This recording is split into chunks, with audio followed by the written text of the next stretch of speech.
بسم الله الرحمن الرحيم. مساء الخير، عاملين ايه؟ يا رب تكونوا بخير. النهارده يا جماعه حبيت انزل لكم اسعار بتاعه معارض اهلا رمضان. معرض اهلا رمضان اللي هو موجود في كل على مستوى الجمهوريه، يعني في كل المحافظات. دي اسعاره هنا. دي مكرونه، كيس مكرونه خطيره اسمها خطيره اهي. دي 280 جرام. الكيس ده عامل 6 جنيه. تمام. وهنا كيس رز ده عامل 900 جرام، عامل 20 جنيه.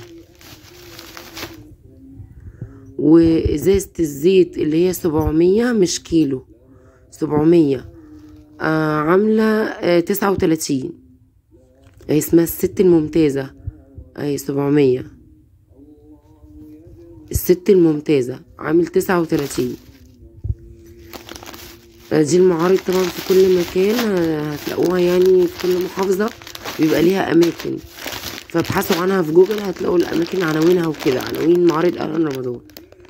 دي نوع مكرونة تاني اسمه بساطة، منها مكرونة ومنها الشعرية اهي. كيس عامل 350 جرام اهي، 350 جرام.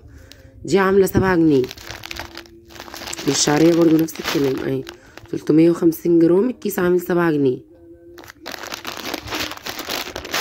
ماشي.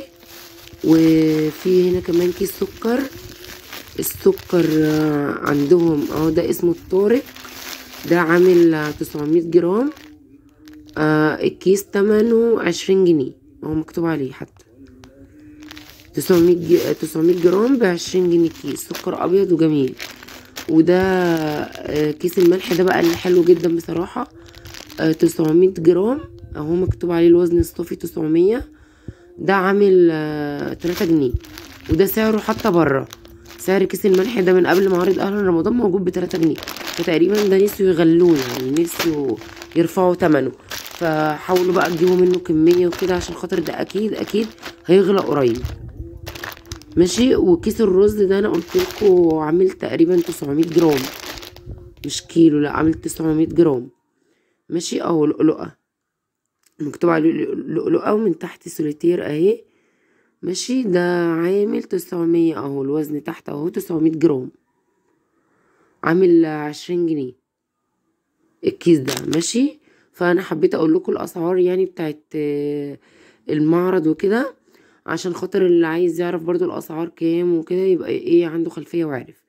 عايزة بقى اقول لكم يا جماعة حاجة تانية بعيد عن الاسعار خالص.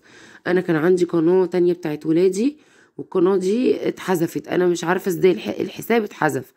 فانا مش عارفة يعني اتحذف ازاي، انا دوست على حاجة ولا هو اتحذف لوحده؟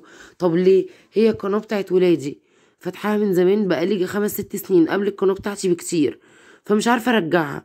فاللي يعرف حاجة يقول لي ارجعها ازاي. انا فتحت كتير الناس اللي هي بتقدم شروحات على النت عشان اعرف، معرفتش. فاللي يعرف شركة حد يرجعها لي كده ياريت يقول لي بالله عليكم. ماشي. وشكرا.